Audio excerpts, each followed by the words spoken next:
Dit is hem, de wettercrassula.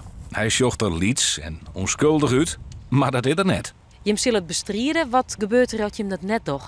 Dan zal de hele kant hier eerst onderwoekeren en na die tijd dan gaat hij langzaam naar het water toe en dan de hele watergang die raakt vol. En hoe slim is dat?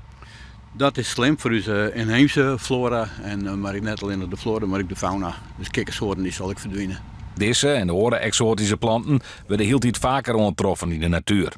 Mogelijk komt mensen haar aquarium of vierverplanten in boetenwetter of het riool smieten. Om verspreiding vat te komen, wordt er zo gauw als mogelijk bestreden. Daar wordt een specialiseerde bedrijf voor inhierd. Ik bestrijden we gewoon met het water. Van 1800 graden continu. En dat hoorde je hem erop en dan gaat het deur. Dan je het deur. En dan het een beetje spinazie achter en dan begint het te krimpen. Dan weet je dat er genoeg water op zit, op lijn had. Het wetterskip roept mensen op om exoten net in de natuur komen te litten. Van viever en aquariumfanaten had Bosma nog wel een tip.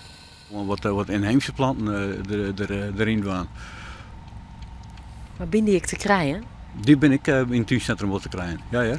Ik ben hele leuke planten. Of zoals ik bedoel, zo hier zo, daar heb ik nog wel soorten steen of 10 of 12 die ik wil in het tuincentrum te krijgen. En willen jou van jouw exoten nou, die ken je het beste in de groene container smeten.